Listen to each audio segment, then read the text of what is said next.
BeamNG physics is wild. Missing wheels, crushed doors, cars folding like paper. This game started as a physics sim and it shows. But car destruction isn't the only thing BeamNG nails. After all, fancy car disassembly is just one part of physics as a whole. Aerodynamics, weight, suspension, traction, acceleration and terrain. That's the other half. The devs go to great lengths to make sure the physics are accurate at all times, and speedrunners, they try to leverage that to their advantage. Today we are gonna look into the physics of BeamNG, showcase how it works, and how speedrunners break it partially or completely to achieve their goals. Let's start with the basics. This is a car in BeamNG.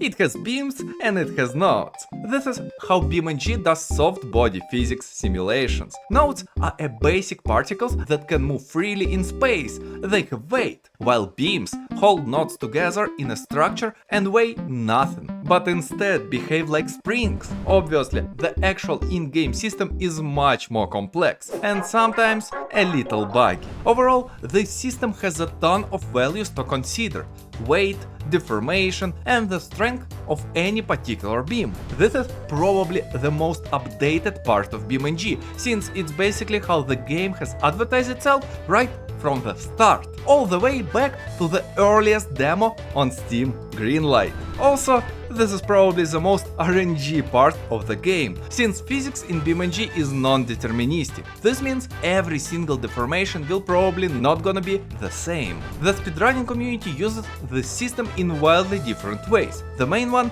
removing useless weight. After all, in BeamNG you only need wheels, an engine and a bit of frame to get around. Time trials are a perfect example. Just look at those beautiful speedrun builds. No doors, no seats. Perfect.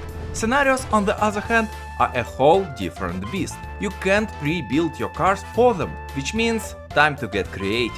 Over the years, many runners have tried to find unique and sometimes downright broken ways to shed weight mid-run. I've already explained this in another video, but basically you need two things: an unbreakable object and speed.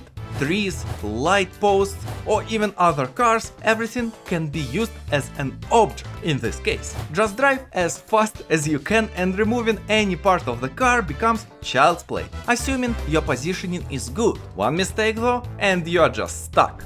Plenty of potential weight removal spots are still unexplored in BeamNG. Gavril jump course, Fearless, and many other maps have areas where you can rip off doors, or even have the car. Sure, it's very hard, but if someone manages to pull it off, the community would probably call that run godlike. One of said spots is located in the scenario Camper Mishap. This is a straightforward challenge. Recover the overturned camper van and drive it to the campsite. There is just one problem. This trailer is filled to the brim with very useful stuff, like a bathtub. In total, the additional weight is roughly 1100 kilos, rather big amount, especially for this vehicle. Over the span of several months, speedrunners have explored new ideas for removing this weight, from the typical drive as horribly as possible to there is a bump that with a good positioning can destroy the base of the van. But no one came close to the idea of Wolf the Philosopher. Not only was it very close to the start, but it also didn't require a lot of speed. A rock with a good positioning, this little fella is the answer to all the weight issues in this particular scenario. The setup is hard. You need to manipulate the van so the rock hits it from the side, while also not losing the trailer in the process. Sadly, with soft body physics and overall hard setup, this is more RNG than skill. It can take tens or even hundreds of attempts to even perform it once. Then there is also the damage model. It can behave differently from run to run, and final result can vary, from almost nothing to 700 kilos of weight gone. Removing weight is fun and all, but sometimes all you need is a bit of overall knowledge about what will happen to the car during crashes. After all, this is almost real life. Get Down is a good example of this. The goal is simple: get from the top of huge rocky hill to the beach at the bottom of the island. Easy. Doing it in a minute and a half though? Not so much. Speedrunners have mapped out the ultimate path. and have a perfect understanding of what needs to happen. Landing on your wheels is actually a major problem. The drive shaft just can't handle that much force and always breaks, which means a restart. The only viable option: land on the roof. If the car manages to slide down on its roof almost all the way to the beach, that's a potential new world record. Recently, Haiku, who spent roughly 30,000 attempts on this scenario, was beaten by Wulp with a near-perfect slide. Granted, it took several days worth of tries. The funniest part, anyone could technically get that record. This is pure RNG physics with only two skill sections, the start and the short drive on the beach. Let's move from destruction physics to something more grounded and typical for games as a whole: object physics. In BeamNG, interacting with any movable object is simple. It has weight, and you can move it around or place it on your chosen vehicle. Granted, the devs still haven't added straps to hold it all together, and that's where the major loophole for speedrunners lies. In most scenarios, these extra objects are not needed to complete the mission, so why bother with all the extra weight? Just drive around like Mad Max to get rid of them. There is a small quirk, however. Physics of objects in BeamNG is strange. On the surface, it's practically soft body physics, but with a twist. And the twist is that their stacks can't be split. This can lead to some very weird interactions when dealing with millions of newtons of force, but it doesn't affect actual gameplay. Most of the time.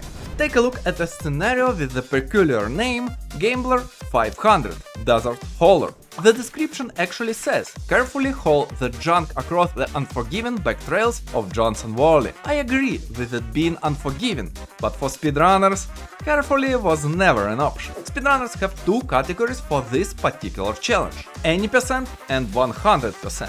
The main difference is the number of items being delivered. The 100% speedrun is very interesting due to the path taken. Since items love to jump around and there is no straps, any weird bump can lead to a restart. That's a perfect example of physics working against speedrunners. But any percent is where the main physics abuse lies.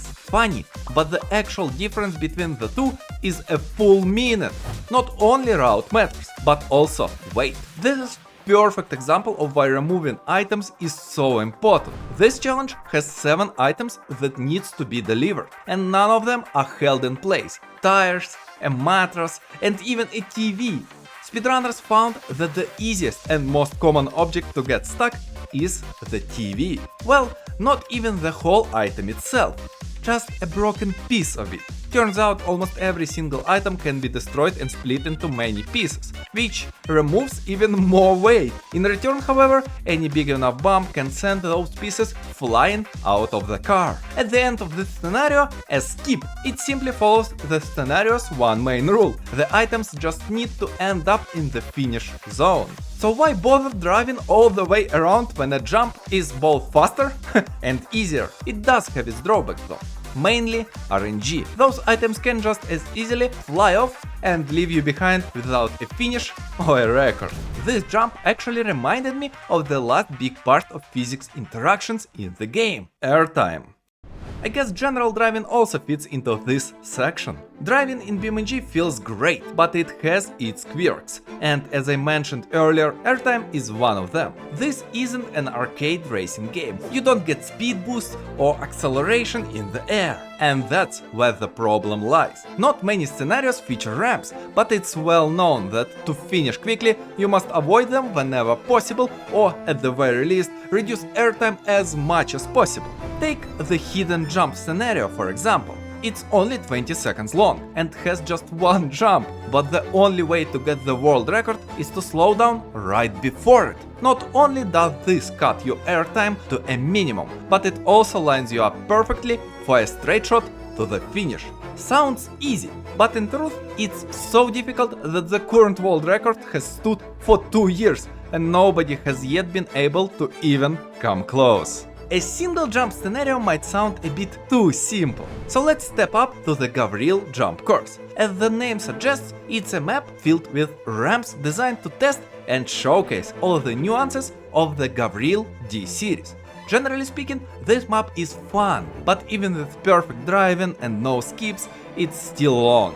at least 1 minute and 40 seconds, and it's all because of the ramps. Take a look at two runs. One that avoids every ramp possible and one that hits all of them. Even after the first few jumps, it's clear which one is faster. Avoiding airtime lets the car maintain speed and prevents the loss you get from the bounces after each landing. However, not every ramp is easy to avoid, and some are nearly impossible. Physics in BeamNG can be pretty confusing at times, from weird interactions with objects to absolute broken cars at high speeds. It can feel random, but underneath it all, it's actually predictable. Once you understand how it works, you can anticipate what will happen, and that's exactly why speedrunning with this seemingly RNG mechanics is so much fun. Thank you for watching. If you enjoyed the video, hit like and subscribe to support the channel, and I'll see you in the next one.